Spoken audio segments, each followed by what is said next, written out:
La clase anterior no pude estar con ustedes porque estaba con un fuerte resfrío que me hizo imposible asistir a la misma. Pero bueno, ya estamos de vuelta acá, aunque sea de forma virtual. Como podrán ver, hemos avanzado bastante el tema de la industrialización de frutas, hortalizas, eh, aunque han quedado algunas cosas, digamos, que no han sido revisadas, pero me pareció, digamos, importante saltar, digamos, algunos detalles, algunos temas que los considero que no son tan importantes como este que vamos a ver, que es la línea completa de productos, ¿no? Para elaborar, tomando en cuenta como medio de conservación el azúcar, ¿no? La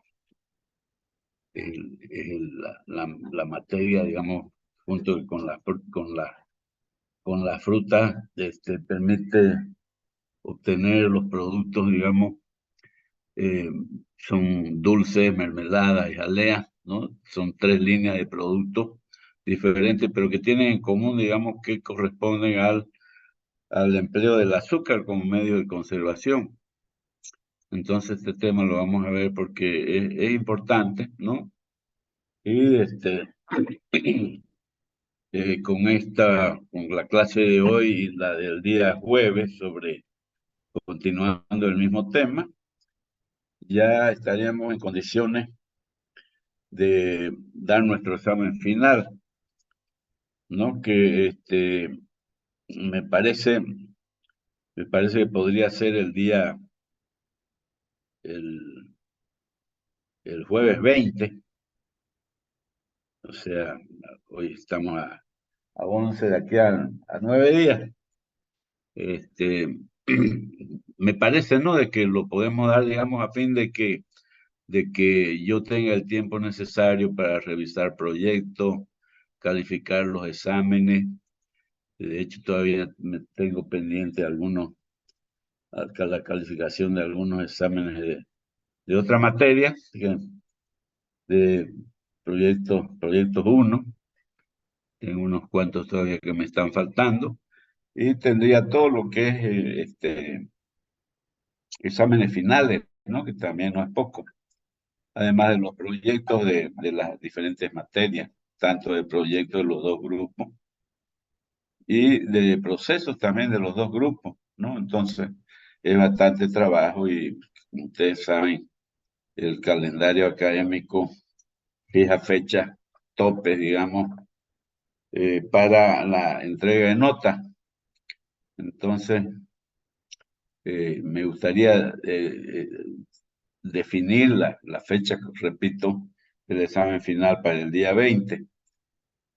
Véanlo ustedes, a ver, consúltenlo, si hay alguno que tiene algún inconveniente, podría darlo en forma oral, ¿no? Siempre que sean unos cuantos. Pero la, lo más conveniente es eso, digamos, ¿no? Hacer a tiempo la, el examen final para tener disponibilidad para las demás actividades, ¿no? Cerrar el semestre o cuatrimestre, pero en realidad son 4 meses nada más, ¿no? Este, de la manera más conveniente. Bueno, dicho esto, vamos a iniciar el tema de la fabricación de estas líneas de productos, aldeas, mermeladas y dulces, empezando siempre con este, un poco de antecedentes, digamos, viendo las características de los productos que vamos a ver. Entonces, está bien todo, ¿no? ¿Están escuchando? Hay 40 y tantos participantes, creo que poco a poco se van a ir acoplando. ¿Algún comentario de ustedes, jóvenes? A ver quién lleva la voz cantante ahí. Se escucha Todo claro, tranquilo, Ingrid, se ingeniero. escucha. Sí, ¿Ya? se la ¿Está bien escucha, todo? ingeniero. Ok, bueno, empecemos a ver entonces el tema. La fabricación de estos productos corresponde como dije anteriormente, a la conservación mediante la utilización del azúcar. O sea que el azúcar, digamos en este caso, es el componente de la mezcla con fruta que va a permitir obtener productos con una concentración adecuada para evitar, digamos, el crecimiento, el desarrollo de microorganismos en el producto, ¿no? O sea, es una línea industrial, digamos, en el entendido de que las frutas y hortalizas frescas tienen un periodo muy limitado de vida útil, son materias primas temporales, ¿no es cierto? Entonces, mediante la industrialización se pretende alargar la vida útil, o sea, transformar la, estos productos, estas materias primas, en productos industriales, de manera, digamos, de poder contar con estos productos prácticamente a lo largo de todo el año, los 12 meses del año, a diferencia de las frutas que son de temporada, ¿no es cierto? La naranja tiene su periodo de, de, de cosecha, la manzana también, ¿no? Y así sucesivamente, o sea, son este, temporales. En cambio, el producto industrial ya es de más larga vida. Entonces, se trata de eso, digamos, beneficiar estas materias primas y beneficiar también al productor, pues, ¿no? Que normalmente son eh, productores campesinos, ¿no? De los valles y otras zonas del departamento y del país, que se dedican como modo de vida, digamos, de cultivar estas especies que son las frutas y hortalizas. Entonces se trata también de este, abrirles un mercado importante para ellos, ¿no es cierto? Dado que de manera de que estabilicen un tanto los precios de sus materias primas, porque los precios de estas materias primas de origen agrícola, frutas, hortalizas, varían, tienen muchas oscilaciones de precio, ¿no? O sea, cuando están en época de cosecha baja el precio, ¿no? Y va escaseando a medida que va pasando la época de cosecha y va escaseando el producto. Entonces, al generarles un mercado más estable, entonces nosotros mejoramos también sus ingresos, sus niveles de vida y un mejor desarrollo, digamos, de esta gente que tanto lo necesita. Entonces, es una industria importante, ¿no? Eh, entonces, ¿por qué utilizamos el azúcar en estos productos? Entonces, el azúcar en concentraciones apropiadas impide la proliferación de los microorganismos que son los que deterioran los alimentos, ¿no? En este caso, los productos o las frutas y hortalizas. Entonces, pero las cantidades que hay que agregar de azúcar al producto deben ser controladas, ¿no es cierto? Hay mínimos y máximos, ¿no? Para lograr un buen producto mediante una buena combinación de azúcar y fruta, ¿no? De esa manera también vamos a lograr, aparte de una buena calidad del producto, un, eh, unos productos que sean de consistencia apropiada, digamos, ¿no? Lo cual se consigue mediante la gelificación, que es lo que, es decir, la transformación de una mezcla líquida en una especie de semisólida o gel, ¿no? Por eso se llama gelificación. Entonces debemos conseguir con estos productos una gelificación correcta y buen sabor de los mismos, digamos, ¿no? Siempre debe estar presente el sabor a la fruta, digamos, ¿no? Y no que le echemos tanta azúcar que tengamos el sabor de las frutas escondido en el sabor del azúcar, digamos, ¿no? Como azúcar quemada, porque eso, digamos, lo observa el cliente y, digamos, nos compramos una vez, digamos, si nuestro producto es de mala calidad. Bueno, vuelve por el cambio, ¿no? Entonces, lo dicho, digamos, ¿no? Las proporciones de azúcar y de fruta deben ser las que corresponden, pues, ¿no? Entonces, normalmente, las cantidades de azúcar son iguales o un tanto menor que las cantidades de fruta. O sea, en peso, digamos, ¿no? Si tomamos el peso de una mermelada, un dulce, digamos, el 50% o más de ese peso debe corresponder al, al producto obtenido de la fruta. Y el otro tanto, para llegar al 100%, debe corresponder al azúcar. Entonces, estos son productos diferentes. De hecho, digamos, la mermelada está hecha prácticamente de toda la fruta, ¿no? Exceptuando las semillas muchas veces, incluso hasta la cáscara a veces se utiliza.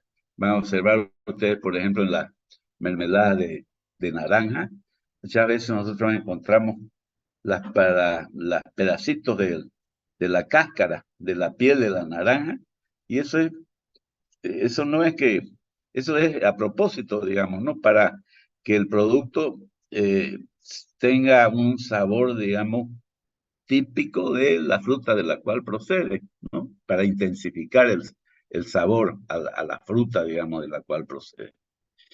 Entonces, la mermelada, dice, como dice acá, fíjense, es un producto obtenido mediante cocción, concentración y un tratamiento térmico de la fruta. En algunos casos se trata de la fruta entera, en otros casos troceada o partida en mitad, en otros casos triturada, pero siempre el azúcar, digamos, como medio de conservación, para obtener, digamos, un producto semifluido o espeso que se logra al mezclar, digamos, unos 45 partes de fruta en 55 partes de azúcar. Es una media, digamos, ¿no? Esa es la mermelada, digamos. Es decir, la mermelada la obtenemos prácticamente de toda la fruta, exceptuando las semillas, por supuesto, ¿no? En cambio, la jalea, que es otro de los productos que estamos viendo, es un producto que tiene consistencia gelatinosa, es transparente, brillante, y tiene el sabor típico de la fruta de la cual procede, y se lo obtiene también mediante cocción y concentración del jugo o extracto acuoso de la fruta, filtrado, y con el añadido de azúcar y otros edulcorantes, y adicionando o no pectina y ácido orgánico. Ya vamos a ver qué es la pectina. Y ya, bueno, en realidad ya sabemos qué es la pectina, ¿no? Ya hemos visto, incluso hemos visto algunos ejercicios, digamos, en relación a la cantidad de pectina que se suele añadir. Y, y bueno, ¿y por qué dice, a ver acá, a la jalea, fíjense? La jalea es obtenida solamente, a diferencia de la mermelada, es obtenida solamente del jugo de la fruta. No se utiliza la pulpa, la semilla, la cáscara, es el jugo solamente, ¿no? Esa es la diferencia. Y el otro producto, la otra línea de productos que son los dulces de fruta, son productos que pueden contener la fruta entera o troceada, ¿no? Eh, y repito, las jaleas son hechas exclusivamente del jugo de la fruta. Entonces, el dulce puede tener la fruta entera, para algunas frutas pequeñas, digamos, como puede ser la uva, ¿cierto? El ciruelo a veces.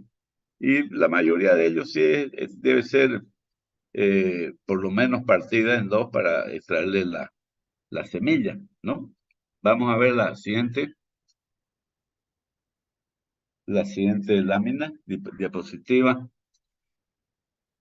Ya, entonces, como vemos, son productos que resultan de mezclar, combinar en las cantidades adecuadas fruta y azúcar, ¿no? La mezcla debe hacerse en caliente, adicionando pectina y en algunos casos agregando ácido, de manera de que ajustar el pH en el cual se obtiene un gel consistente, digamos, ¿no? Entonces, de eso se trata, ¿no? Dice adición de pectina. Siempre, todas las frutas tienen pectina, unas más que otras, pero hay frutas que son ricas en pectina que hacen no necesario agregarle pectina durante la cocción, pero hay otras que sí lo necesitan, ¿no? Entonces, tenemos en Bolivia, en Santa Cruz sobre todo, una gran variedad de frutas que son aptas para poderlas transformar en estos productos, pero siempre se buscan especies de frutas que presenten un buen balance entre azúcar y acidez, como pueden ser la manzana, naranja, durazno, piña, mango, otros tipos de frutas. En realidad, todas las frutas cumplen ese requisito, digamos, ¿no? De contenido de azúcar y acidez, que los hace transformables en productos industriales. Estos productos se conservan eh, teniendo en cuenta eh, los efectos que se hacen para restringir la vida de los microorganismos, que son los organismos que potencialmente deterioran los alimentos, en este caso las dulces, mermeladas y jaleas. En primera instancia debemos tomar en cuenta que las frutas siempre son ácidas, ¿no? La mayoría de ellas, como hemos visto en clases anteriores, tienen un pH bastante ácido, digamos, entre 2.3, ¿no? Y 4.4.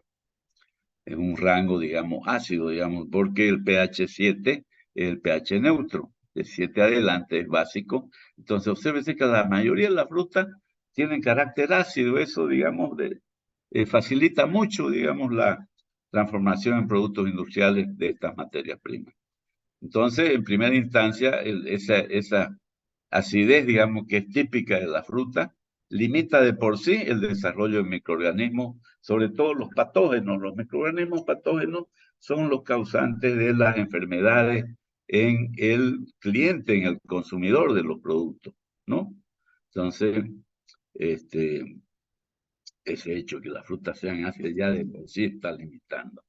En segundo lugar, estos productos se conservan debido a que en el proceso son sometidos a la etapa de cocción, es decir, la concentración de la mezcla, ¿no?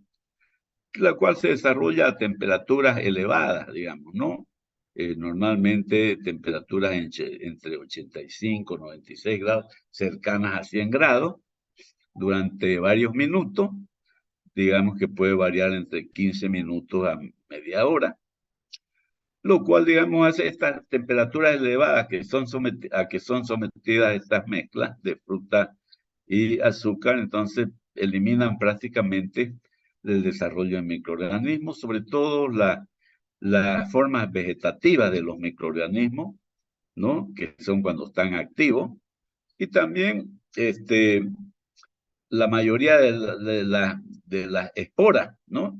Las esporas, digamos, es un estado inactivo del microorganismo que ante la presencia de factores que le son adversos, digamos, a su proliferación, a su desarrollo, entonces transforman, digamos, en esporas, que es un estado inactivo, ¿no? Es por un lado. Entonces, y cuando las condiciones le vuelven a ser favorables, se vuelven a su modo activo, ¿no? Y en ese caso son peligrosas, digamos, se desarrollan en el producto, ¿no?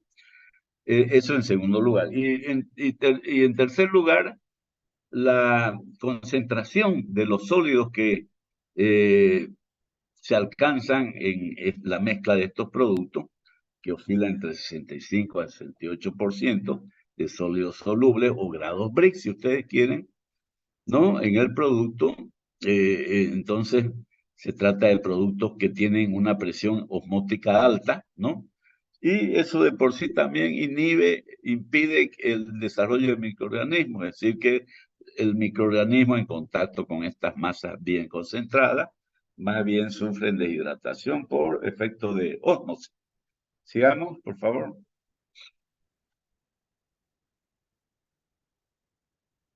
Ya, entonces eso ocurre, digamos, el producto con la concentración adecuada se vuelve inatacable por parte del microorganismo, debido a que la menor concentración de sólido que tienen en el interior los microorganismos eh, hacen de que sea imposible el ataque, digamos, de estos microorganismos al producto, sino que más bien estos microorganismos, no pueden impedir la salida espontánea de su agua al tratar de diluir la disolución externa que es más concentrada del producto, ¿no es cierto?, y constituyen los productos. O sea, la calidad, la calidad y las fórmulas de fabricación de estos productos depende de factores como los siguientes: la, el contenido de sólido soluble, que se determina a través de los grados Brix, ¿no es cierto?, que hemos visto diferentes,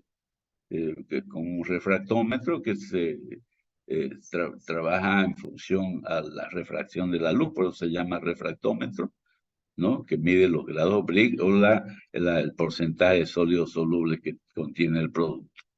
También la calidad de estos productos también se sustenta en el azúcar invertido que se logra, digamos, sobre todo durante la cocción, se logra ese proceso de la inversión del azúcar, ¿no? Esa inversión del azúcar debe estar entre un 20 a 25% del peso del producto, o hasta un 30 a 40% en relación a los azúcares totales contenidos en el producto. Entonces, ese óptimo de azúcar que se da durante la cocción depende de cuánto tiempo dura la cocción y qué temperatura se aplica para la concentración de esa mezcla, ¿no? Y también hay que considerar que afecta la calidad, digamos, como parte de la calidad de estos productos, la acidez, digamos, del producto, ¿no? La acidez total puede estar entre 3 y 8%, con un óptimo de 5%, y el pH del producto, ¿no? Que mide la acidez también, ¿no? Aunque no es la acidez total. También hay que ver que cómo otra característica influyente de la calidad del producto, las características físico-químicas de la fruta que se procesa, que se está trabajando, es decir, qué variedad es y qué grado de conservación tiene, así como las características de la pectina que se usa para el caso en que sea necesario añadir esta proteína. Entonces, dicho esto, ya podemos observar el proceso general, el esquema general del proceso para fabricar estos productos, ¿cierto? El proceso de fabricación de estos tres productos, tres líneas de productos. Similar, digamos, las operaciones son las mismas, ¿no?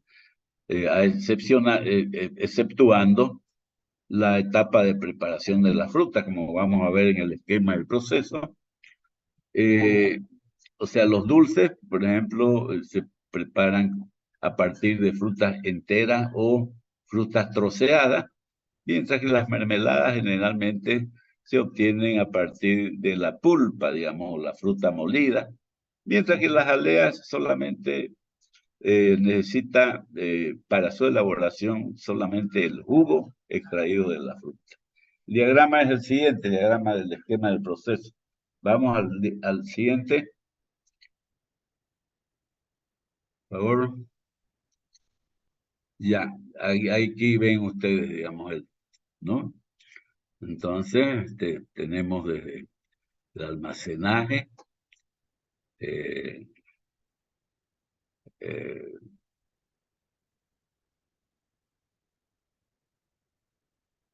claro, la cantidad de frutas las requeridas se tienen que almacenar o en silo.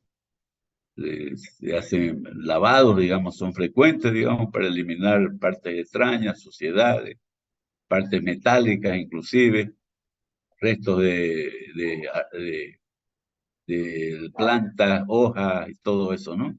Entonces, después del lavado suele hacer una selección, ¿no? En función de diferentes criterios, tamaño, grado de maduración, etcétera, etcétera, ¿cierto? Formas a veces. Y viene la etapa de preparación de la fruta. O sea, estas son operaciones comunes, ¿no? El almacenaje, el lavado, selección. Y ya después, digamos, dependiendo del tipo de producto, ya se hacen las operaciones de acuerdo al producto que se quiere obtener. Entonces tenemos aquí los dulces, las mermeladas y las jaleas. Para el caso de la mermelada, como se utiliza prácticamente toda la fruta, exceptuando las semillas, ¿no? Eh, Generalmente es necesario eh, someter a una molienda la pulpa, o se la trata mediante una precocción en poca cantidad de agua hasta que ablande la fruta. Eso en el caso de la mermelada. En el caso de los dulces, el dulce, por ejemplo, el dulce suele tener la fruta, puede ser entera si es una fruta pequeña, o puede ser cortada en mitades, o en rodajas, o en cubitos, etcétera, etcétera, ¿no? Pero no es triturada, no es molida, no es transformada no es la pulpa en realidad, ¿no? Entonces aquí está presente por ejemplo, es importante eso, porque muchas veces estos productos son envasados en envases de vidrio, ¿no? Entonces, en ese caso, digamos, el cliente el que va a comprar observa, se ve, entra, a veces los productos entran por los ojos, por la vista, ¿no? Entonces, es importante, digamos, que la forma en que ha sido cortada la fruta, que sea atractiva para el comprador. ¿No? A veces, entonces, normalmente es necesario hacerle el corte, dependiendo del tamaño de la fruta y si es rodaja, cubito, etcétera, etcétera, ¿no es cierto? Entonces, y en el caso de las jaleas, generalmente las frutas son sometidas a una precaución que tiene por finalidad eh, mejorar el rendimiento en jugo, dado que las aleas se obtienen del jugo solamente, ¿no? De la fruta. Entonces se les hace una precocción y después la extracción del jugo. Entonces ven ustedes acá, hay esta etapa de cocción, concentración, que es común a las tres líneas de producto, pero no es que vamos a mezclar aquí la materia lista para hacer dulce con la que va a ser jalea y la que es mermelada, sino que simplemente es una etapa común, ¿no? En su momento, si se va a hacer dulce, pues este, se tratará para el material, digamos, para obtener ese producto, en el caso de la mermelada igual y en el caso de la jalea también. Entonces, fíjense, entonces acá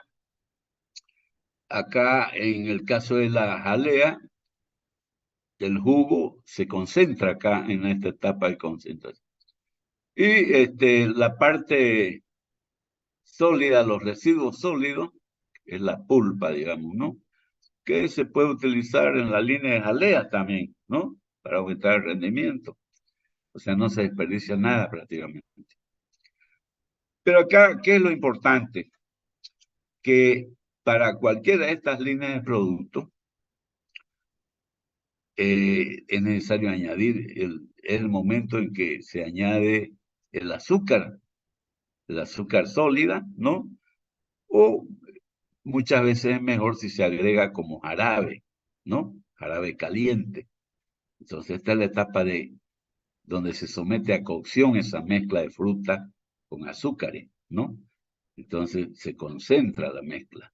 Y además también, dependiendo del tipo de fruta, ¿no? Muchas veces es necesario agregar pectina y a veces también ácido, digamos, para crear el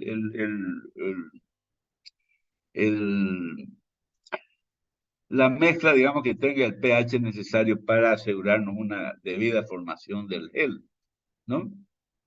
Entonces, esta etapa es la decisoria, digamos, ¿no? Pectina y ácido.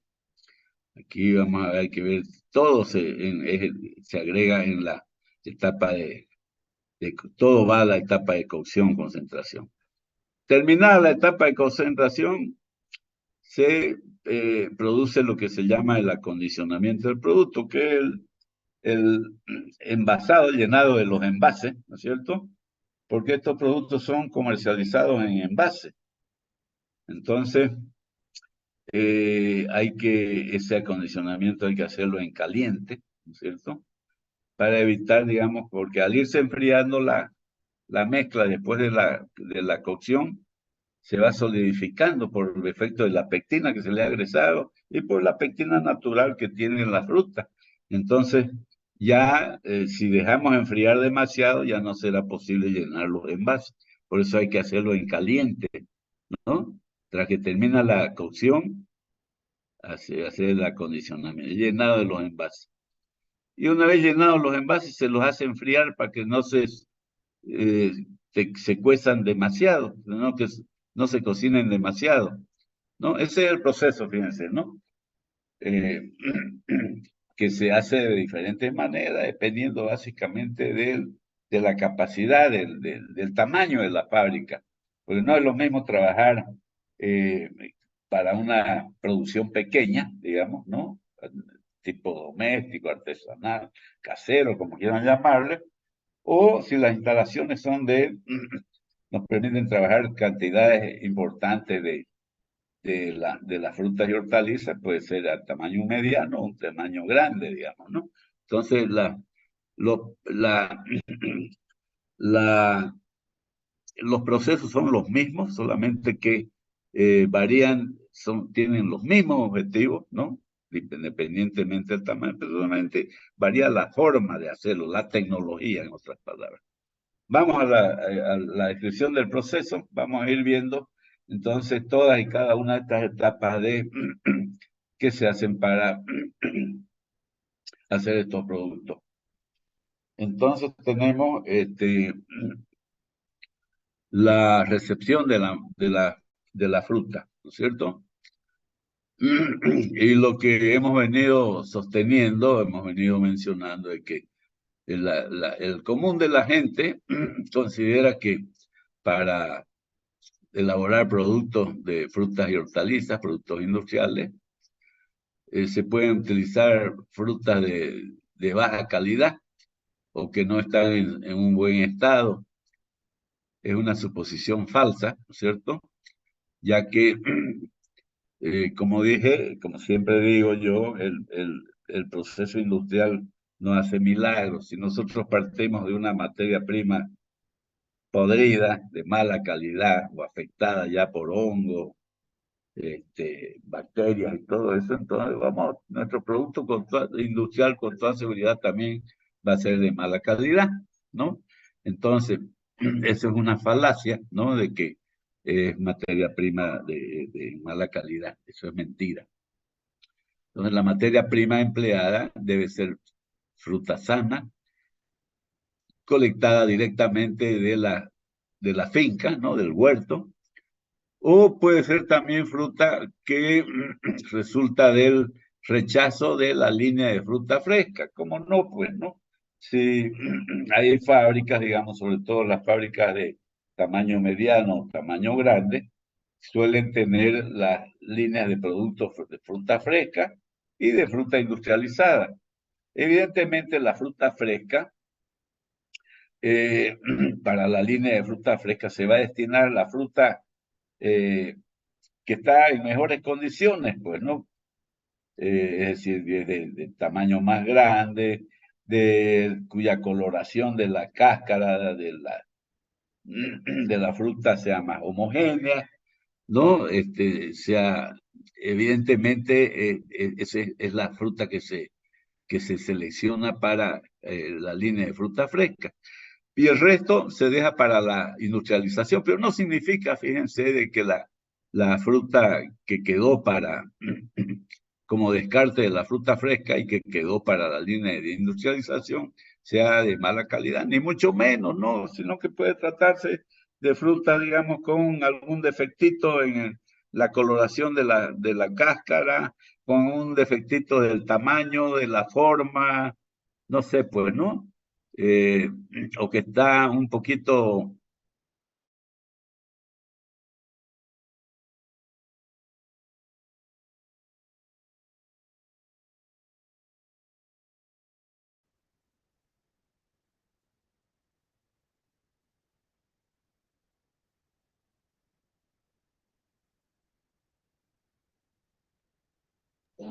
Ingeniero, no lo escuchamos, parece.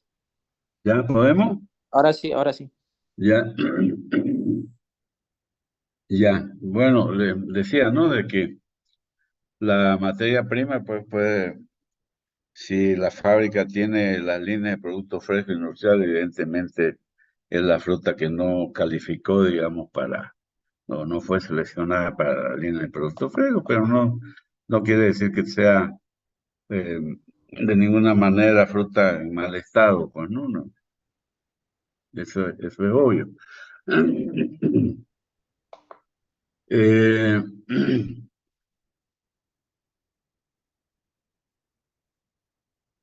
ya. De todas maneras, digamos,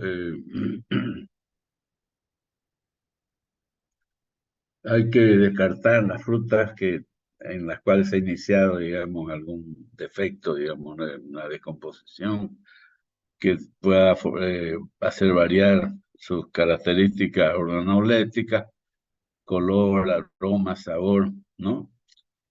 Y lo que cual, digamos, es frecuente, digamos, cuando las frutas han sido, debido a su manejo, digamos, ¿no?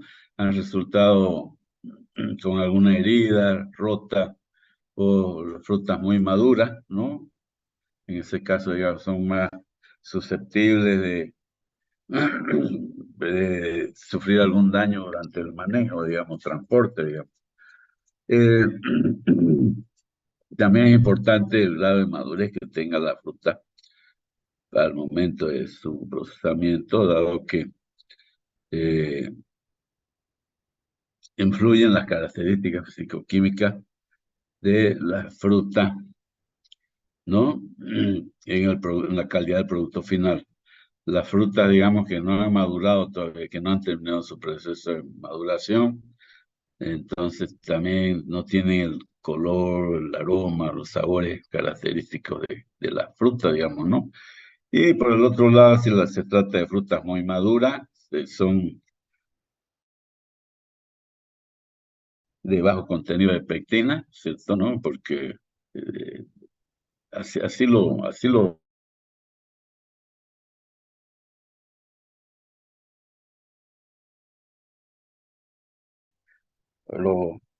las transforman, pues, ¿no?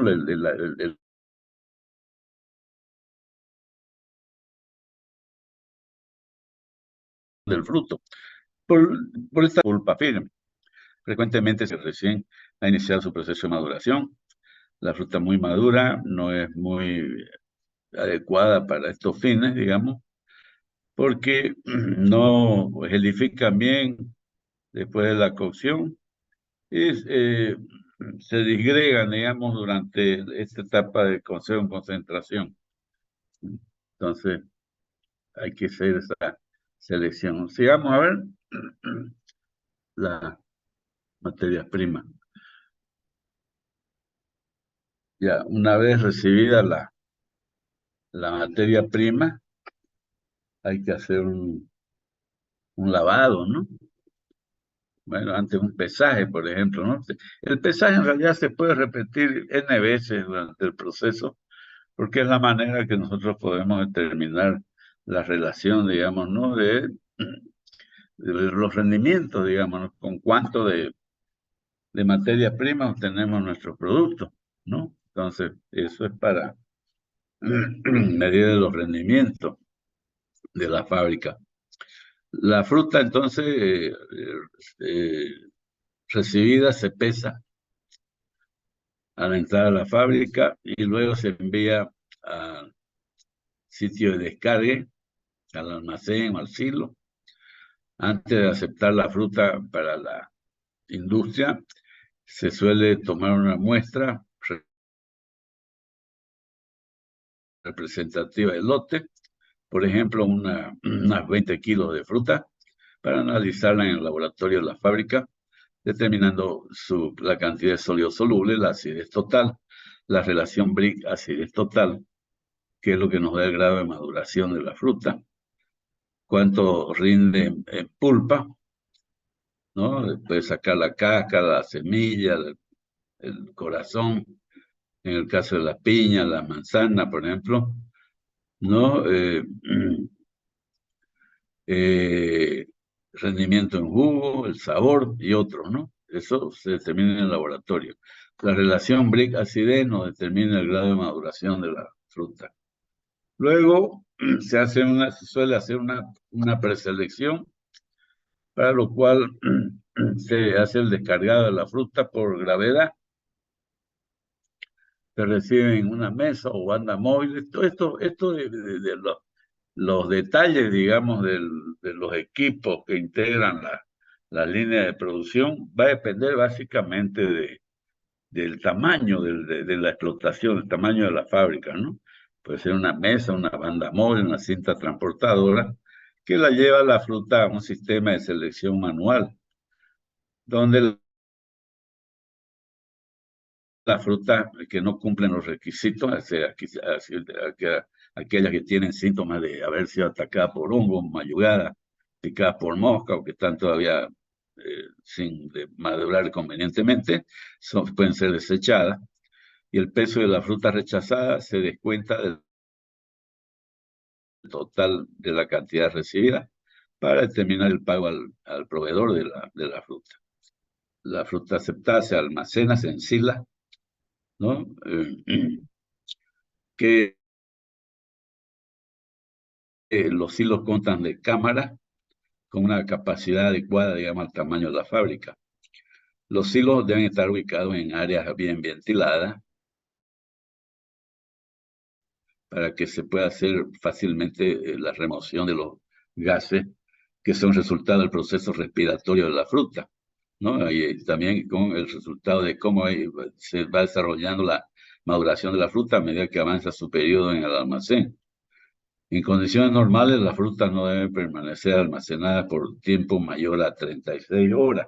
Fíjense, eso, digamos, teniendo en cuenta de que se trata de una fábrica relativamente pequeña y que no tiene eh, sistema de refrigeración o atmósfera controlada, digamos, en el sitio de almacenamiento, ¿no? Entonces, en esos casos, digamos, hay que mantenerlo el menor tiempo posible, digamos, deseable que no pase, digamos, de 36 horas que permanece la fruta en almacén.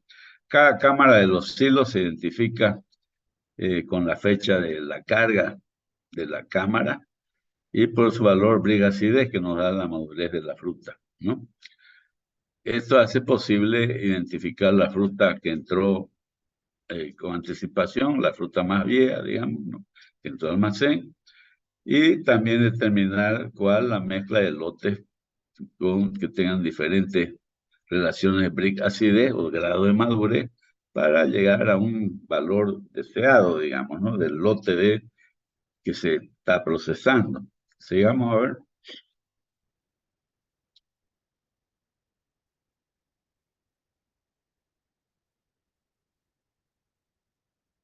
Vamos.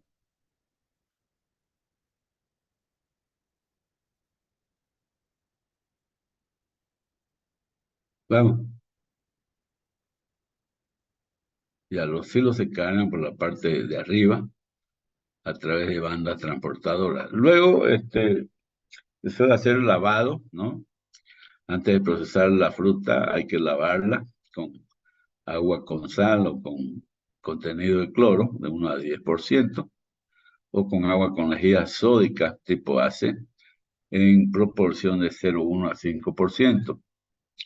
Si la fruta ha sido tratada con pesticidas u otros químicos, debe ser particularmente lavada, ¿no es cierto?, con agua clorinada, obtenida. Por ejemplo, el agua clorinada se obtiene mezclando una pequeña cantidad de lejía casera, una cucharadita, por ejemplo, disuelta en un galón o 15 litros de agua.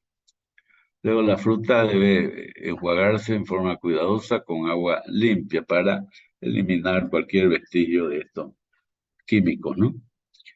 El lavado elimina la suciedad, tierra, hojas, materias extrañas, bacterias superficiales, moho y otros contaminantes.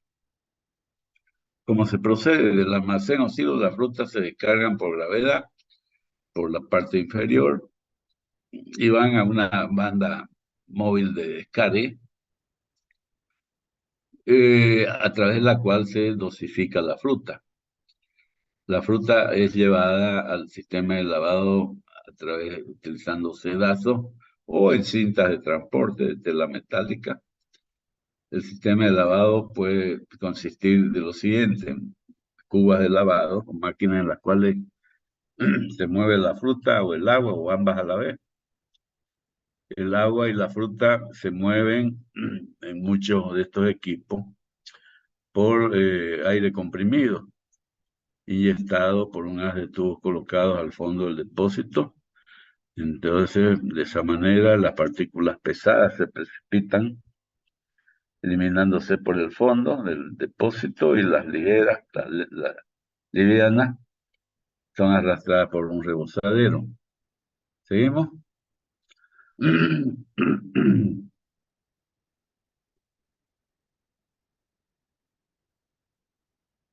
Entonces, se hace el lavado, ¿no? Utilizando agua pura o agua con sal o agua con lejía. En ese caso, digamos, de que ha sido tratada con productos químicos la fruta, hay que hacer un enjuagado mediante un segundo lavado. Luego se hace una selección nuevamente, una selección que consiste en, su objeto es retirar las frutas que no son aptas para ser industrializadas. Eh,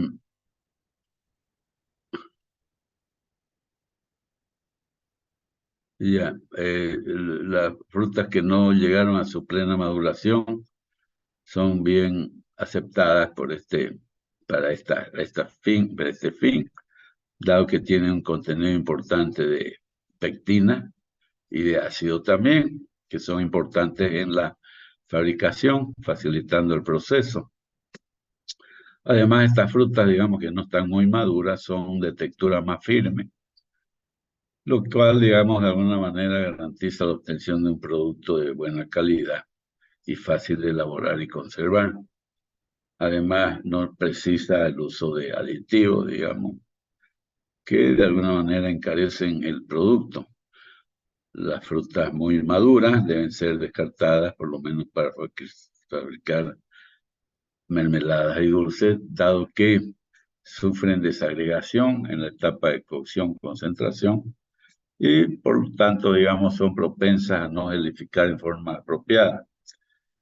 Eh, esta selección puede hacerse dependiendo del nivel del tamaño de la fábrica, de forma manual o mecanizada, pero en ambas alternativas se trata de clasificar la fruta de acuerdo a su tamaño o grado de madurez o su forma, diferentes criterios. Para ello se utilizan recipientes diferentes para las diferentes categorías de fruta. Las frutas para el efecto pasan a lo largo de una cinta o mesa de selección, donde están los operarios mirando, ¿no?, y realizando la selección eliminando, digamos, aquellas frutas que resultaron dañadas en alguna parte del proceso al descargarlas o en el almacenamiento. Sigamos, por favor.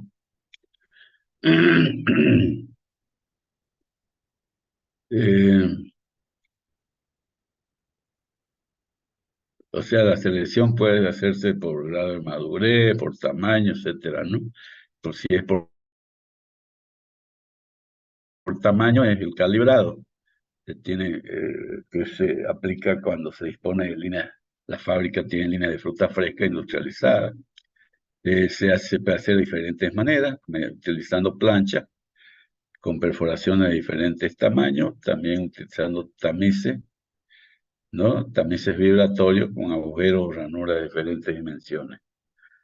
Y pasamos a lo que llamamos operaciones complementarias de preparación de la fruta, donde aquí, digamos, ya empezamos a diferenciar de acuerdo a la línea del producto que se trate. Es decir, si es para fabricar dulces, mermeladas o jalea. Hemos visto de que el pelado se hace generalmente, con muy raras excepciones, para determinadas frutas, como el caso de la uva, pues el ciruelo, etcétera. Pero normalmente es necesario hacer el pelado, que es la extracción de la cáscara, ¿no? Eh, el caso de los cítricos, por ejemplo, sobre todo de la mermelada para naranja, se suele utilizar también la cáscara, ¿no? Para incentivar el, el sabor típico de la naranja en el producto industrial. En muchos casos el pelado se puede realizar a mano, pues, todo eso, digo, el método va a depender del tipo de fruta que se procesa, pero más que nada en función al tamaño de la explotación. Para una escala mayor de producción, el pelado se puede realizar con una peladora que te pela por abrasión, que es, digamos, apta este método para las frutas que tienen la pulpa suficientemente firme, ¿no? Como la manzana, los cítricos.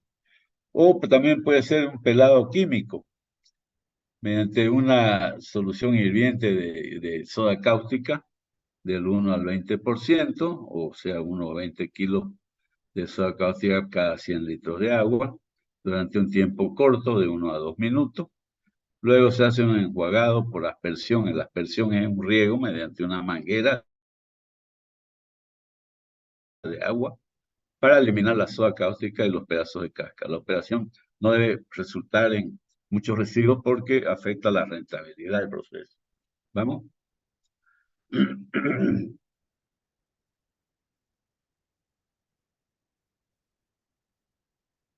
Ya, como hemos visto, aparte del pelado manual, del pelado químico, hay otros métodos de pelado. Por ejemplo, el pelado químico, por ejemplo, en soda cáustica se utiliza para fábricas grandes, más que nada para fabricar salsas de tomate, ¿no?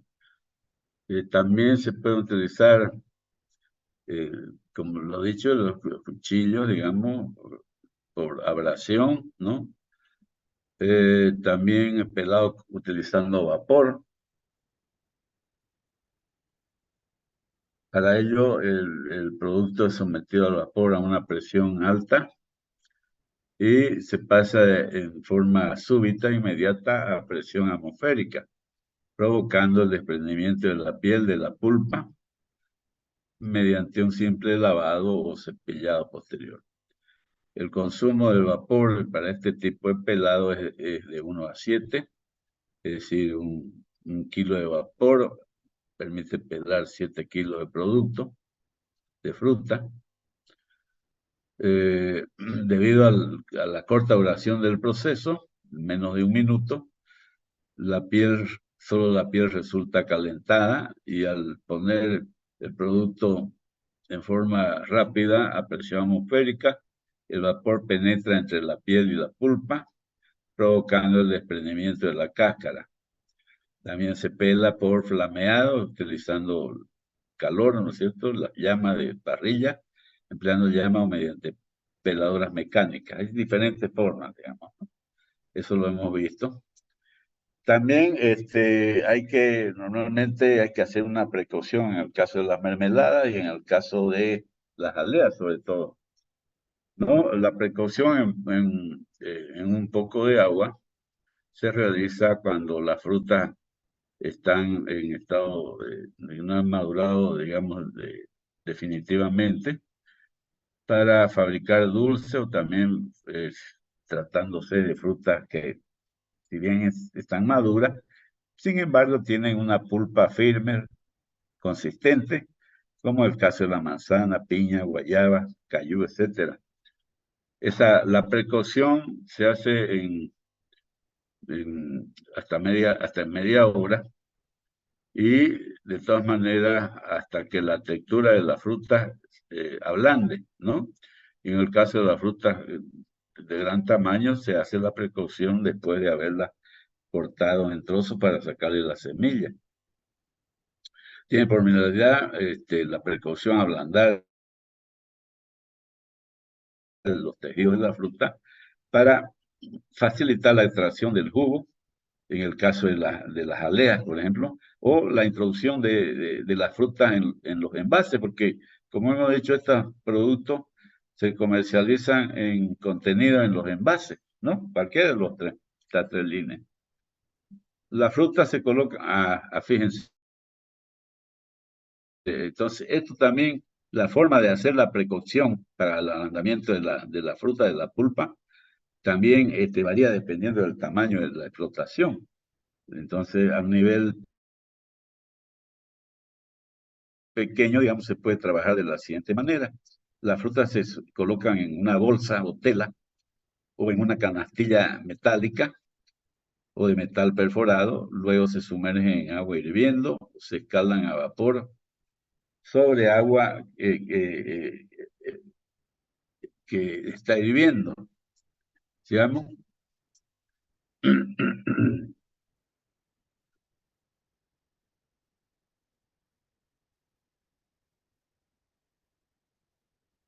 Mira, fíjense, ¿no? Entonces aquí está la bolsita, la bolsa conteniendo la fruta y se sumerge en el agua caliente, digamos, ¿no? Igual acá, digamos, si no es la bolsa, es esta recipiente metálico también conteniendo la fruta y que se este, sumergen en este ambiente de vapor, digamos, de agua hirviendo. La fruta, entonces, dependiendo del producto que se va a fabricar, si es jalea, mermelada o dulce, este, pasan a un proceso específico. Por ejemplo, en el caso de la fabricación de dulces, las frutas de tamaño grande han sido cortadas en trozos, cuadrados, cubitos, rodajas o tiras, como sucede con el mango, la manzana, la piña, para mejorar la presentación del producto, ¿no? Sobre todo en el caso en que esto se comercialicen en envases de vidrio, ¿no? Sigamos.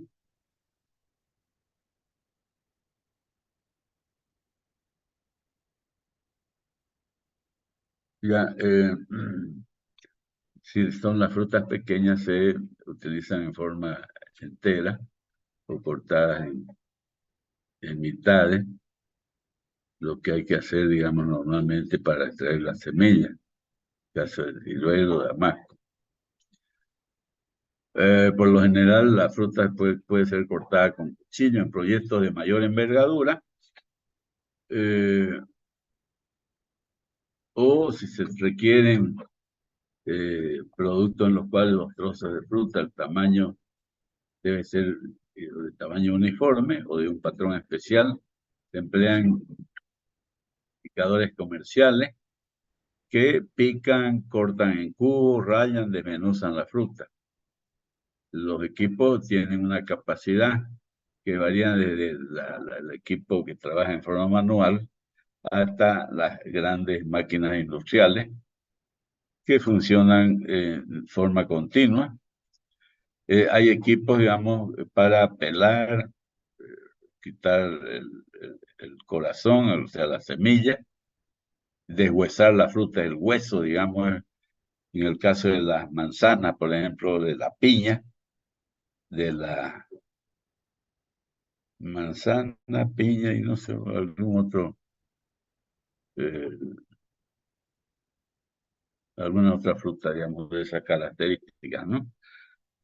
Eso en el caso de los dulces. En el caso de las mermeladas, ya hemos dicho de que normalmente la pulpa debe ser molida, ¿no es cierto? O se puede hacer una precocción en poca cantidad de agua, ¿no? Hasta que se agregue la pulpa. O también se puede dejar macerar la fruta, la pulpa, durante algunas horas, conteniendo con las cantidades de azúcar añadida requeridas para su cocción, para la etapa de cocción. Y en el caso de la jalea, ya hemos dicho que es el jugo de la fruta que se utiliza, entonces en la precocción tiene por finalidad mejorar el rendimiento en extracción de jugo, ¿no?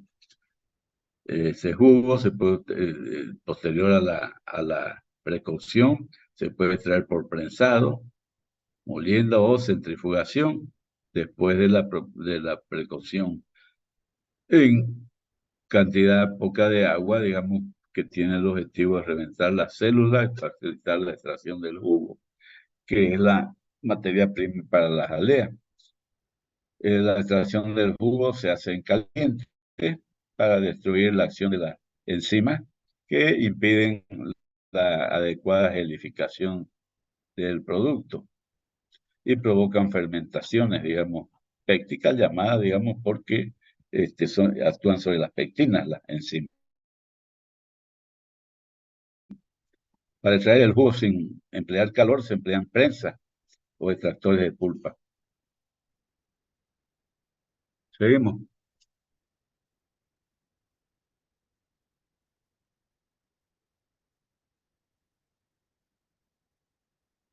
Ya, bueno, entonces, una vez ya tenemos la materia prima preparada para fabricar, sea mermelada, sea dulce, o sea jalea, ¿no? Eh, ya procedemos a utilizar los diversos ingredientes, ¿no? Entonces, si se trata de fabricar mermelada, la fruta estará bajo la forma de pulpa, será la pulpa, que es la materia prima que vamos a utilizar. Si se trata de la jalea, es el jugo. Y si se trata del dulce, es la fruta entera o cortada en trozos, rodajas, cubitos, etcétera, ¿no? Entonces, de esta manera, en cualquiera de los casos, tenemos la fruta adecuada, acondicionada ser, para hacerse la combinación de los ingredientes para preparar el producto. Hay distintas recetas o mezclas que pueden obtenerse. Entonces, ¿qué podemos decir sobre el azúcar, que es el medio de conservación, digamos, ¿no? De estos productos? Son la sacarosa o los edulcorantes, ¿no? Que se emplean comúnmente para elaborar estos productos, ¿no? La sacarosa, la glucosa, el jarabe invertido y las mieles. El jarabe invertido, no se olviden de que es el- el- la descomposición del azúcar por la acción de la temperatura o los ácidos, digamos, ¿no? Y esto se da generalmente en la etapa de cocción, es donde se produce el jarabe de azúcar invertido. Esa es la inversión del azúcar. Eh, perdón.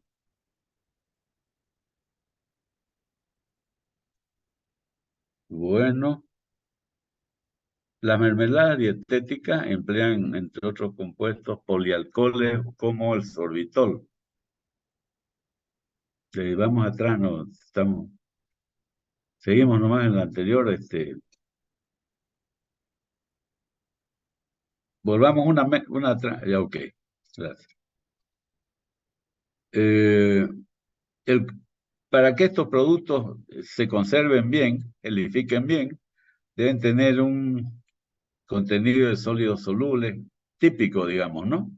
Para que haya una buena gelificación, la concentración de sólidos solubles debe estar entre 65 a 67 grados Brix,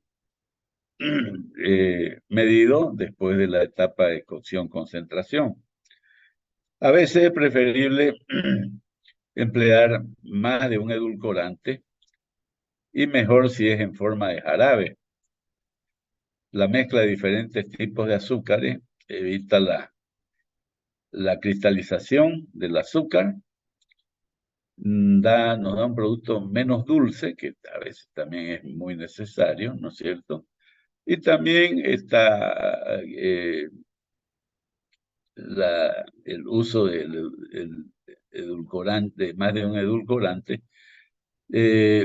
nos permite o contribuye a resaltar las características organolépticas de la fruta utilizada. Entonces, para estas mezclas de azúcar-fruta, para estas mezclas de edulcorantes, son recomendadas estas mezclas de edulcorantes de diferentes tipos de azúcares. Se recomiendan cuando las conservas, sobre todo, son preparadas al vacío. ¿Por qué dice preparadas al vacío? Porque al prepararlas con equipos que utilizan vacío, utilizamos temperaturas más bajas, ¿no es cierto? Por lo tanto, digamos, no hay suficiente tiempo o condiciones para que se produzca una adecuada inversión del azúcar, ¿no? Por eso es que es decir, que la hidrólisis, que es la inversión del azúcar, no es otra cosa que la transformación de la sacarosa en glucosa y fructosa en sus dos moléculas. Entonces, además, el uso de estas mezclas de azúcares de diferentes tipos hace más fácil el manejo y dosificación como jarabe y que generalmente vienen en concentraciones de 70 grados Brix. El azúcar debe añadirse a las frutas en proporciones que en teoría al menos varían entre 50 y 80% en relación al peso del producto antes de la etapa de concentración. Si nos salimos de estos límites, podemos tener los siguientes inconvenientes. Si agregamos en forma insuficiente el azúcar por debajo del 50% del peso del producto antes de la cocción, vamos a obtener una gelificación muy difícil, ¿no? Por no decir imposible.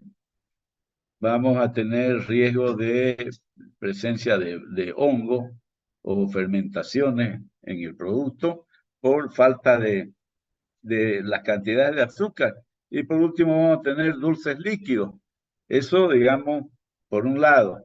Pero también si agregamos en cantidades excesivas, por arriba del 80%, también vamos a tener los siguientes inconvenientes. Vamos,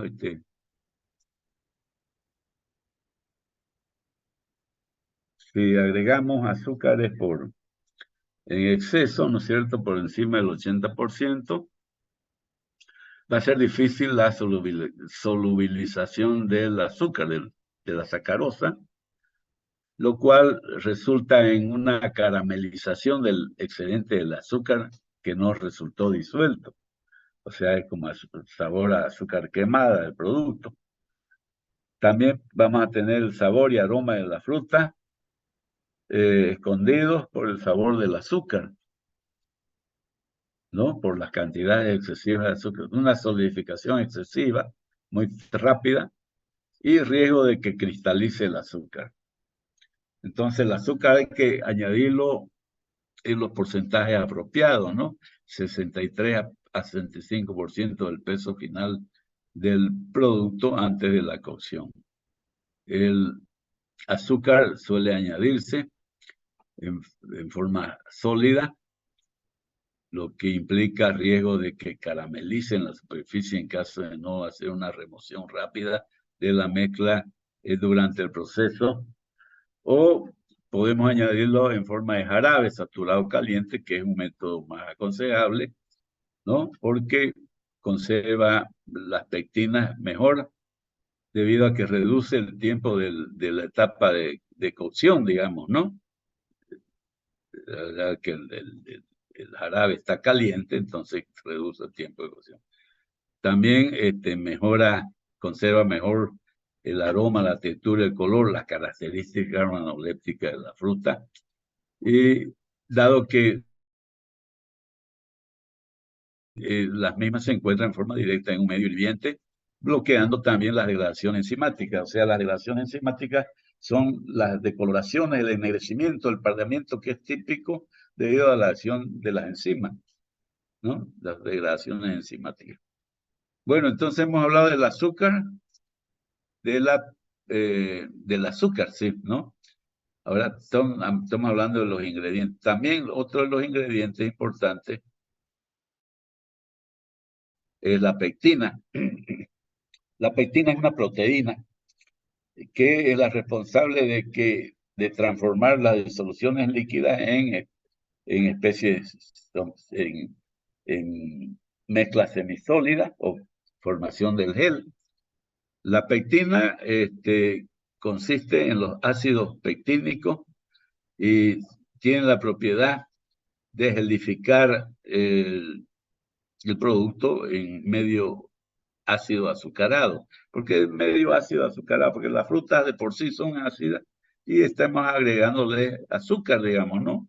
En ese medio, digamos, se produce la gelificación cuando hay un contenido adecuado de sólido soluble.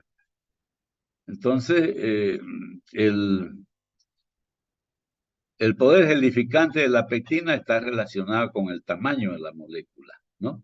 Mientras la molécula es más grande, mayor el poder de gelificación de la pectina, la molécula de pectina. La pectina está de por sí en forma natural en la fruta, en cantidades variables, ¿no? A veces es necesario agregar pectina durante la cocción para asegurar que gelifique bien el producto. Para esta finalidad, para asegurar la gelificación adecuada del producto, se utiliza, si vamos a ver la siguiente,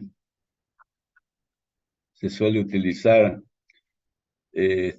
frutas verdes que son elevadas en contenido de pectina o cáscaras de frutas ricas en pectina, como puede ser la manga, los cítricos, la manzana, cáscaras o jugos concentrados. También, si no hay frutas verdes o cáscaras, se le agrega pectina líquida o sólida que deben ser diluidas previamente a su uso de acuerdo a las instrucciones del fabricante. Hay pectina de gelificación rápida y de gelificación media o lenta. La gelificación, que es la formación del gel, sucede cuando después de la cocción, habiendo completado la cocción, la masa empieza a enfriarse y llega a lo que se conoce como la temperatura crítica de gelificación, que es típico de cada tipo de pectina, ¿no? Las disoluciones de pectina son estables en medio ácido, pH entre 2,5 y 4,5, inclusive a temperaturas elevadas, pero se degradan rápidamente cuando están en medio alcalino. Se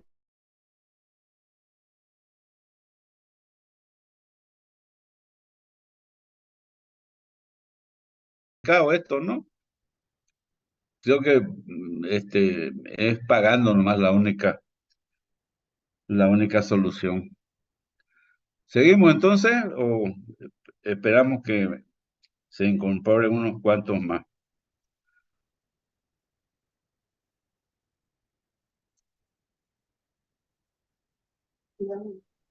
Ya, ok. Bueno, veamos la forma para corregir, digamos, cuando se trata de frutas cuando hay necesidad de agregar pectina, ¿no? Hay, como dije, pectinas de diferentes tipos. Hay las que son de gelificación rápida, media o lenta. Entonces el gel se forma después al finalizar la etapa de cocción y al ir enfriándose la mezcla, ¿no? El producto ya se va enfriando, entonces cada pectina tiene su temperatura de gelificación donde se va formando el gel. Entonces, decimos que las disoluciones de pectina son estables en medio ácido, ¿no? Que son las frutas, digamos, por suerte, un pH entre 2,5 y 4,5, hasta 7, hasta 7 es el pH neutro. Menor a 7 es ácido y mayor a 7 es básico. Pero si la pectina está en medio alcalino, rápidamente se desagrega, se denatura al elevarse la temperatura, ¿no? Las enzimas que actúan sobre las pectinas y que afectan la formación del gel son las enzimas, se llaman pectolíticos, que degradan las soluciones de pectina. La típica estructura del gel se forma debido a la acción entre el azúcar, el ácido y la pectina en la disolución, en la solución. La pectina hay que agregarla al final de la cocción porque, como hemos visto, es muy sensible a temperaturas altas, digamos, ¿no? Las temperaturas elevadas la degradan, es decir, que pierde su poder de gelificación. Entonces,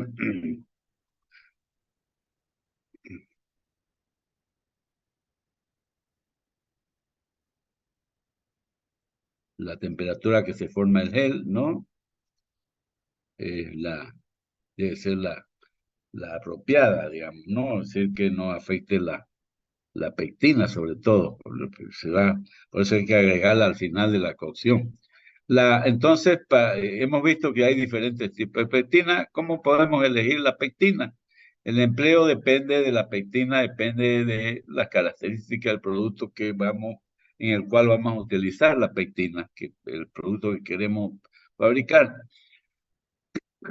Se recomiendan las siguientes eh, situaciones para el uso de los diferentes tipos de pectinas. Las pectinas de gelificación media y rápida se utilizan para fabricar mermeladas que van a estar contenidas en envases pequeños, máximo de 1 kilo.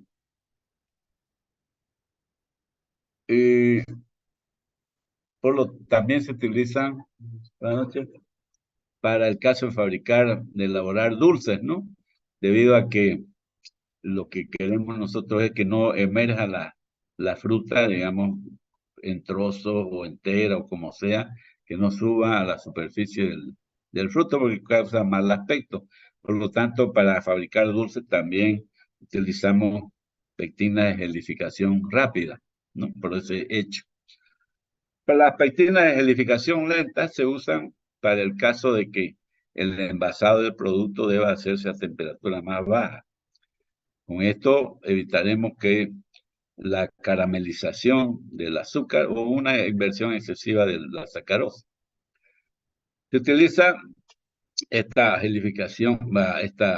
pectina de gelificación lenta para elaborar mermeladas y productos en general y para envasar el producto en recipientes de mayores dimensiones. En este caso, será necesario dejar enfriar la mezcla hasta unos 70-75 grados centígrados para proceder al llenado de los envases. Sigamos, por favor.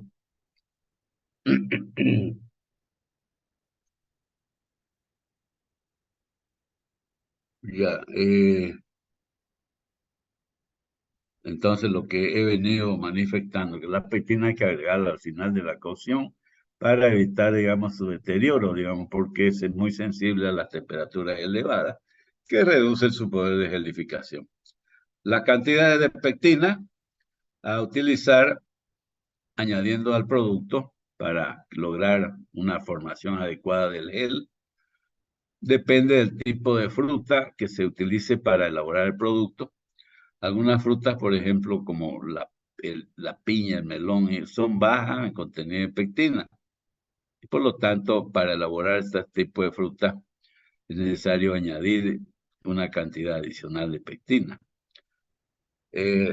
La pectina puede conseguirse en polvo para agregarle a la pectina natural de la fruta. También podemos obtener pectina de una manera rápida, sencilla. Ya hemos visto cómo se hace, pero si el tiempo apremia, también lo podemos hacer de manera más sencilla.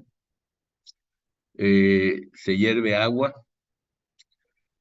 conteniendo la piel de la fruta de la cual se quiere extraer. De las frutas ricas en pectina, como los cítricos, maracuyá o cualquier otra, la manga, la manzana. Luego se cuela y el extracto se añade al producto. Bueno, ese extracto es rico en pectina y contribuye a la buena formación del gel. La pectina, la dosificación de la pectina se determina en base al grado de la pectina que se utiliza, ¿no es cierto? Que es la cantidad de azúcar en disolución que un kilo de pectina puede gelificar en condiciones normales de concentración y temperatura. Y la dosificación de la pectina se determina sabiendo de qué grado es la pectina y también conociendo la concentración de la masa de producto que se debe gelificar. La cantidad de pectina es necesaria para que la formación del gel adecuado es inversamente proporcional a la concentración de la masa que se va a gelificar y que lo mismo se observa en la gráfica que vamos a ver a la siguiente página. Entonces ya hemos visto como ingredientes el azúcar, el ácido y ahora, o mejor dicho, la pectina, y ahora vemos el ácido que también es importante. El ácido es indispensable para fabricar estos productos, jaleas, mermeladas y dulces, y nos asegura las siguientes funciones. Impide el desarrollo de microorganismos, o sea, mientras más ácido el producto, más difícil la proliferación de microorganismos. También el ácido, la presencia del ácido de la fruta favorece la solubilización de las pectinas y por lo tanto también favorece la formación del gel y permite la inversión de la sacarosa. Sigamos.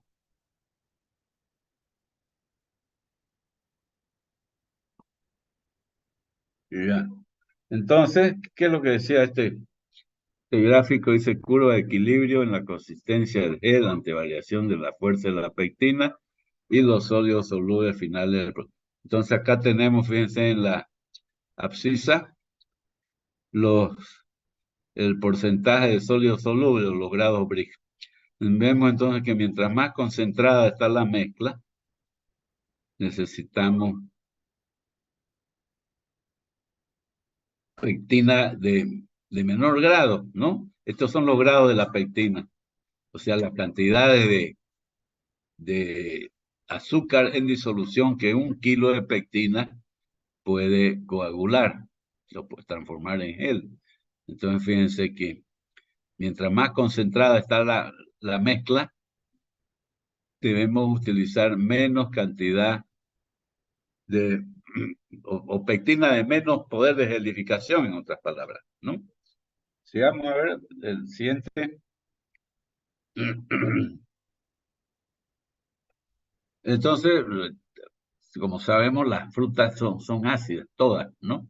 Unas más ácidas que otras. Las muy ácidas, por ejemplo, tienen un pH entre 1,9 a 2,5, como el caso del limón. La medianamente ácida entre 2,6 a 3,5. Y las poco ácidas,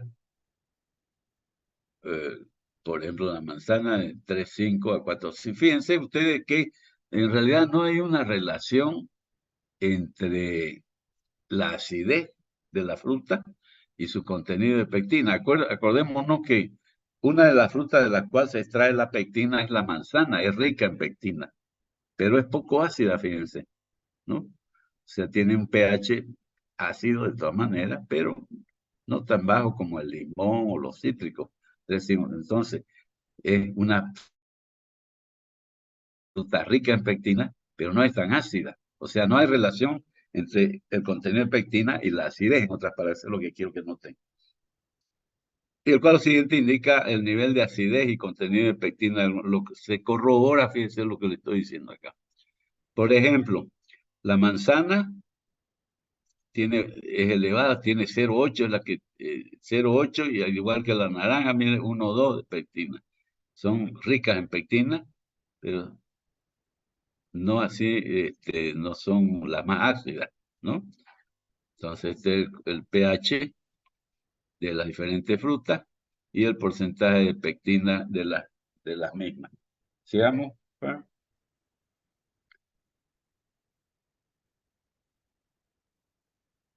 Y ya, el nivel correcto de acidez, dice, es importante para la formación del gel. Algunos productos intensifican su sabor cuando se aumenta el grado de acidez, aunque sea en pequeña proporción, lo cual los hace más apetecibles para el consumidor. El nivel de acidez normalmente se controla agregando ácido cítrico en polvo o jugo de limón. La, la acidez de las frutas que tienen un pH elevado, si son poco ácidas, en realidad se puede corregir agregando a la mezcla jugo de limón o jugo de lima, o agregando ácido cítrico o tartárico o acético sólido o en forma anhidra. Anhidra quiere decir sin agua.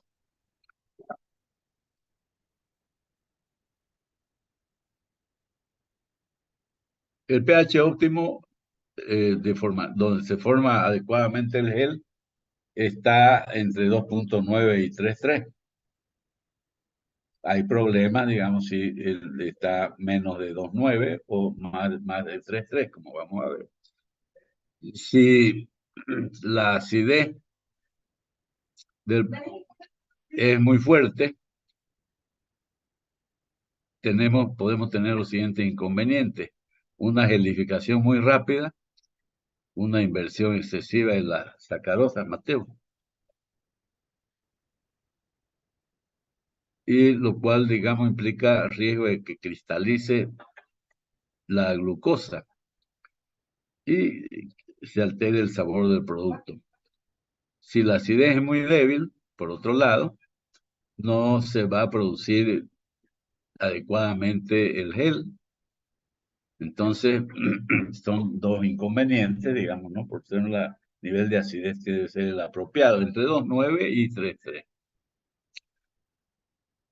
El ácido hay que agregarlo, al igual que la pectina, hay que agregarlo al final de la cocción, porque también es muy sensible a las temperaturas elevadas, ¿no? Entonces, como contribuye también a la formación, a la disolución de la pectina y por lo tanto a la formación del gel, también hay que agregarlo en la etapa final de la cocción, al igual que la pectina. La gelificación de la mezcla tiene que ver a la acidez activa, con la acidez activa, medida a través del pH, que es diferente de la acidez titulable total.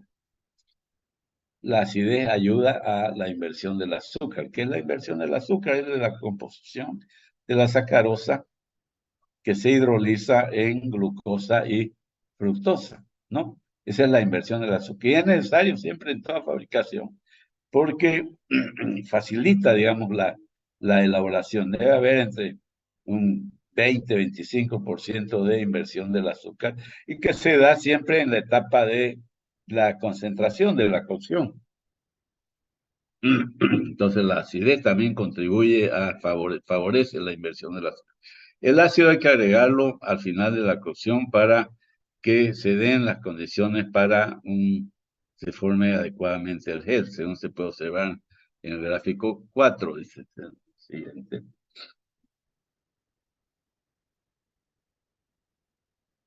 Vamos viendo. Bueno, aquí fíjense ustedes, ¿no? Entonces el gel se forma desde un pH mínimo de 2.8 hasta 3.7. En ese rango es donde se produce la gelificación más fácilmente, un gel consistente. A menores a pH muy ácido, muy bajo, hay tendencia a la sinéresis, a romperse, digamos, la consistencia del gel y aparece como como el gel, como el que esté sudando. Ya vamos a ver más detalles de la sinéresis. Y cuando el pH es muy alto, más de 3.7, no se produce en forma apropiada la gelificación, ¿no? Y también hay tendencia a que se cristalice el exceso de azúcar. Entonces, estas condiciones de gelificación de las pectinas de alto metoxidil. A ver, veamos más detalles acá en la siguiente diapositiva. Ok, no, ok.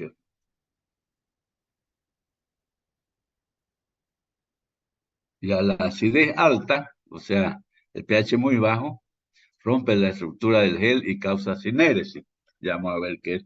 La acidez muy baja impide la formación adecuada del gel y puede resultar en la formación de cristales de sacarosa.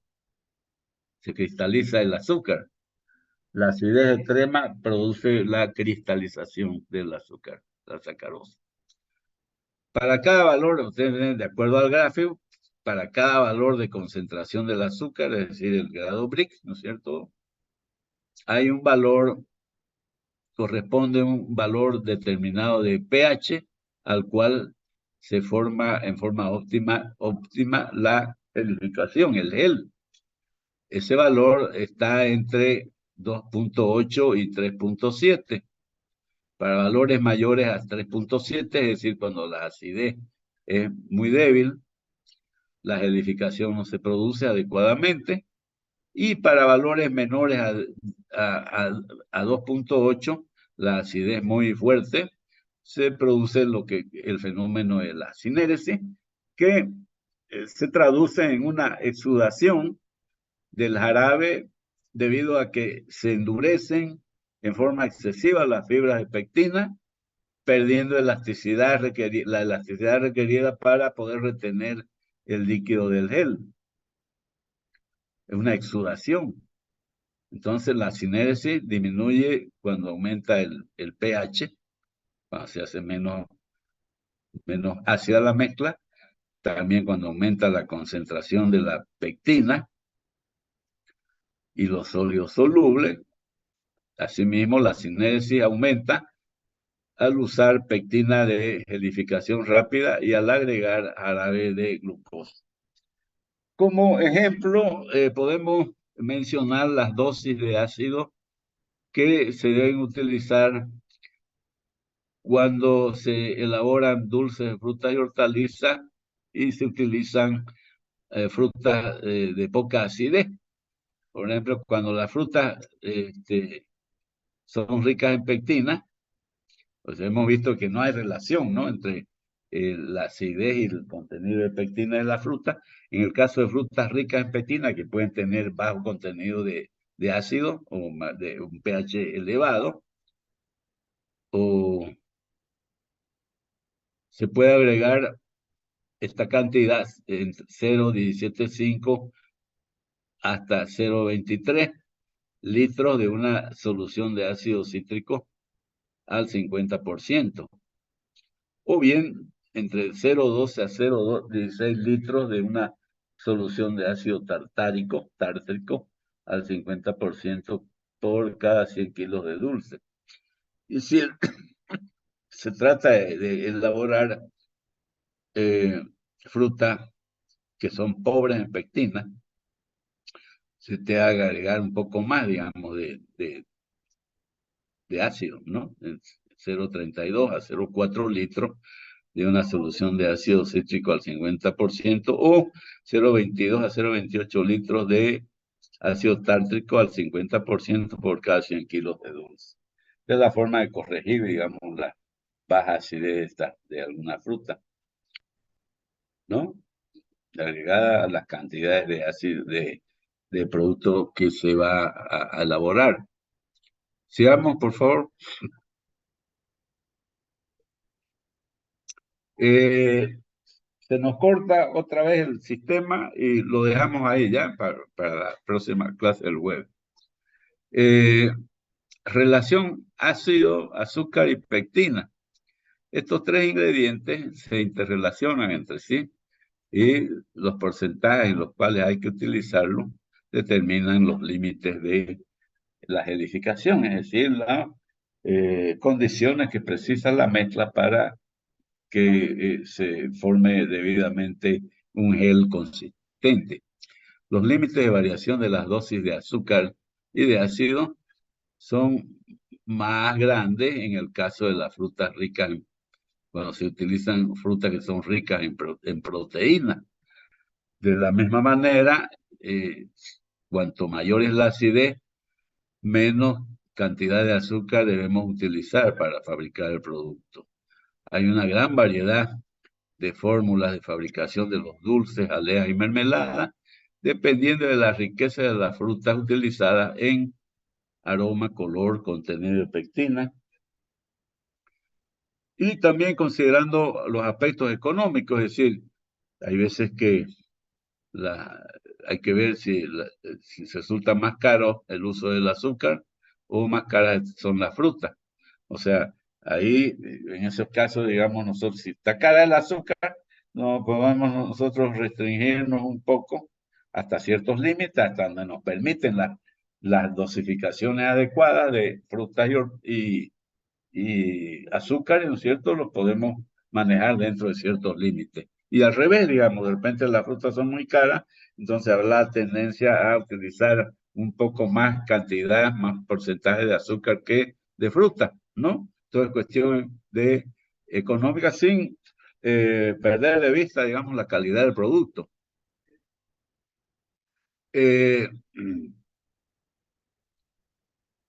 Generalmente, sí, las cantidades de fruta para obtener una buena calidad de los productos son por lo menos iguales o deseable que sean mayores a la cantidad de azúcar utilizada. Hay una gran variedad de posibilidades de fórmulas, como se puede ver en la tabla siguiente, dependiendo del índice refractométrico de la fruta, que es más o menos su contenido de azúcar. Entonces las tablas nos dan las cantidades respectivas de fruta y de azúcar que se pueden utilizar para quedar dentro de los límites razonables en cuanto al porcentaje de materia seca que debe tener el producto, es decir, entre un 65 a 70%, siendo que el extracto seco soluble óptimo del producto final debe estar entre 65 a 67%.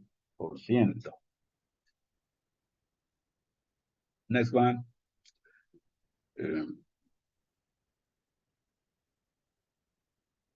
Ya. Yo tengo una tabla, fíjense.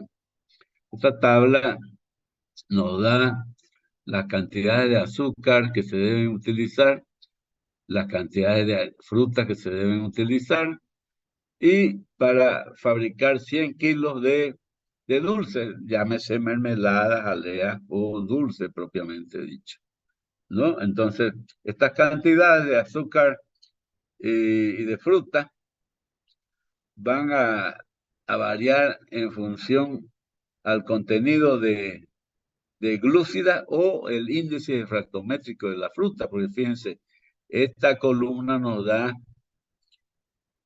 el porcentaje de azúcar del jugo de la fruta, o es el índice refractométrico del jugo de la fruta. Entonces, fíjense, aquí yo puedo obtener, por ejemplo, un,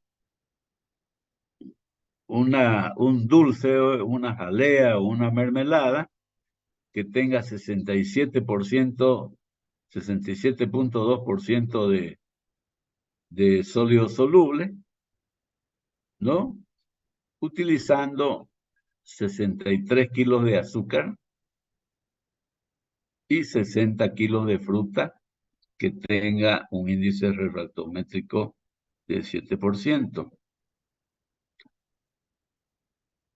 De la misma manera, fíjense, vamos acá, por ejemplo, aquí, 67.2. Es que eso debe tener, queremos un producto que tenga 67% de sólido soluble o de contenido de sacarosa.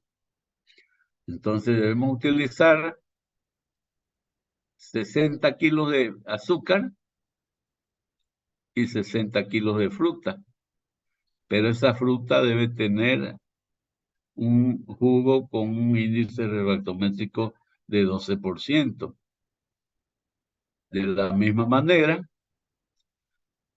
esta que está muy cerca, 67, 66.8, por ejemplo. Podemos conseguir un producto utilizando que tenga 67% prácticamente de sodio soluble, empleando 59 kilos de azúcar y 65 kilos de fruta. Pero esa fruta debe tener, en este caso, 12% de índice refractométrico. Igual acá, digamos, fíjense, podemos obtener un producto que tenga 66.9, prácticamente 67, de sólido soluble, utilizando fruta de 18% de índice refractométrico y en cantidades de 55 kilos de fruta con ese índice refractométrico y 57 kilos de azúcar. Pero fíjense, nosotros utilizamos, por ejemplo, aquí estamos utilizando 67, estamos utilizando 55 kilos de azúcar, de fruta, mejor dicho, y 57 de azúcar. Entonces sumamos los dos, el azúcar más la fruta, tenemos 57 más 55. Son 112. Pero el producto la fórmula es para obtener 100 kilos de dulce de producto. Entonces, ¿qué quiere decir? Que 112%, ¿qué quiere decir? Que debemos evaporar durante la cocción 12 kilos de agua o 12 litros de agua, ¿no? Igual acá, digamos, ¿no?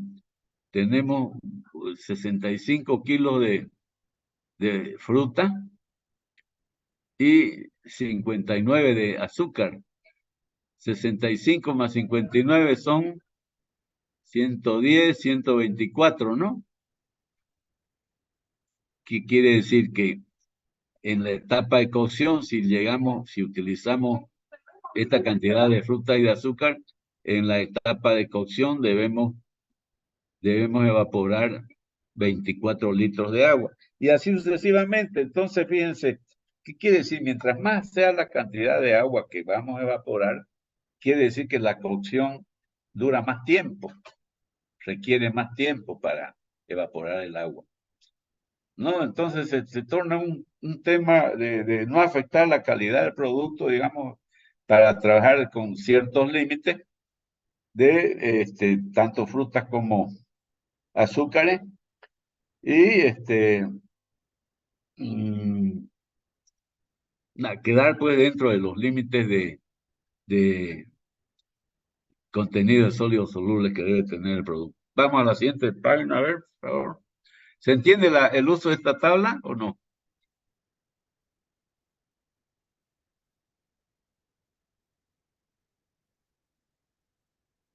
Ya.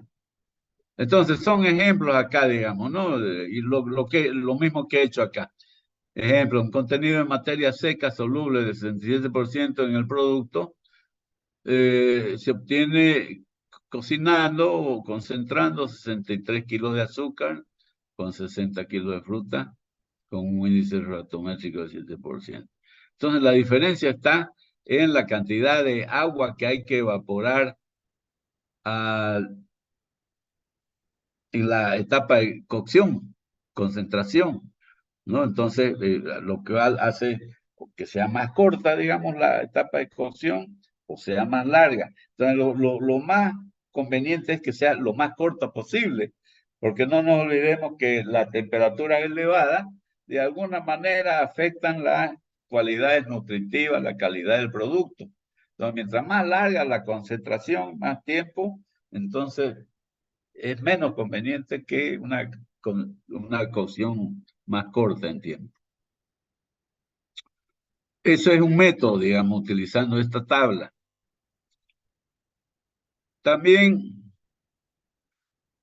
podemos suponer lo siguiente, que el índice refractométrico de la fruta, no, claro, esto es un hecho, pues, ¿no? Que el índice refractométrico de la fruta es su contenido de glúcida que nos da en una tabla.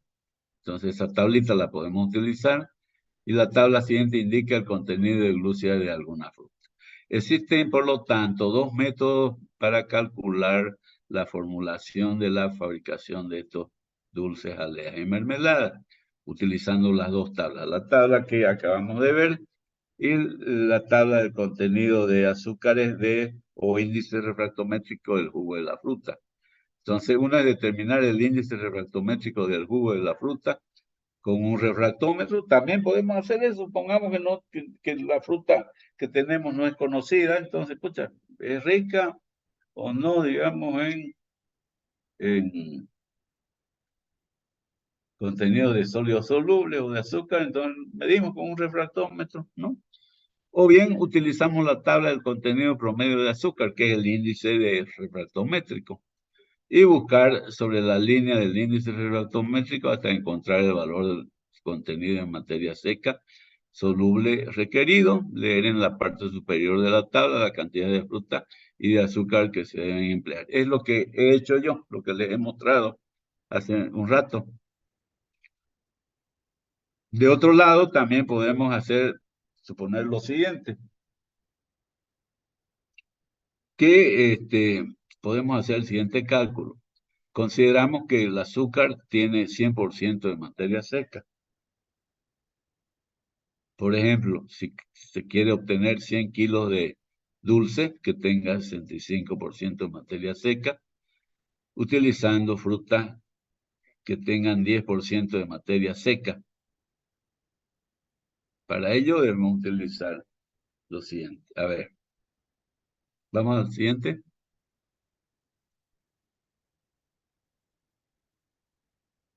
Este es el contenido de glúcida, digamos, el contenido de azúcares en el jugo de la fruta, o sea, es el índice refractométrico de las diferentes frutas. Damasco 10, manga 15, sandía, etc. ¿No? Entonces, utilizando este método de que el azúcar tiene el 100% de materia seca, entonces si utilizamos 100 kilos de fruta que tengan 10% de materia seca, o sea, índice refractométrico 10%, ¿no? Del jugo. Entonces, 100 kilos de fruta con 10% de IR equivalen a 10 kilos de materia seca, o 10%. Como queremos que el dulce tenga 65 kilos de materia seca, entonces nos falta 55. 65 menos 10, que está aportando la fruta. Entonces, como estamos suponiendo de que el azúcar tiene 100%, entonces si queremos adicionar, debemos adicionar 55 kilos de azúcar para obtener el dulce requerido. Pero en este caso, fíjense, vamos a tener 100 kilos de fruta y 65 kilos o 55 kilos de azúcar. Entonces, como la fórmula es para obtener 100 kilos de producto, quiere decir que aquí vamos a tener 100 kilos de fruta más 55 kilos de azúcar, son 155. Entonces, en la cocción debemos evaporar 55, porque esto es para fabricar 100 kilos.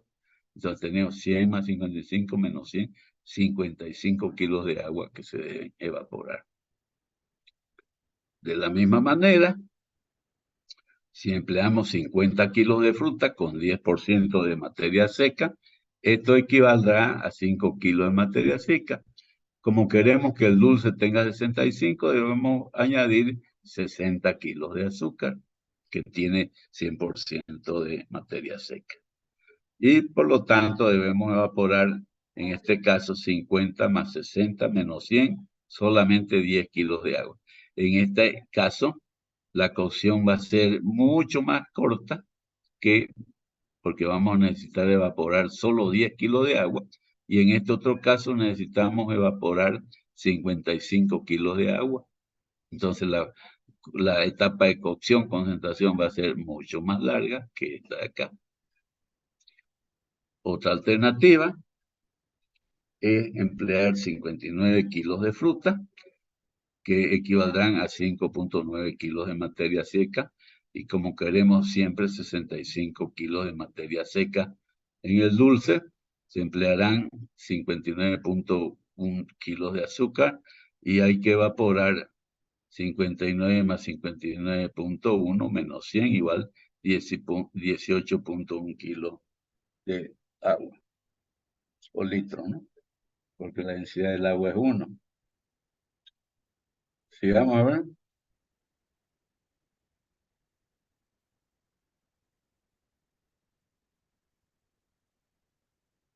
Se puede notar, digamos, en el primer caso, la cocción será mucho más larga porque es necesario evaporar más cantidad de agua. Se pierde en energía lo que se ahorró en azúcar. Ahí lo botaste.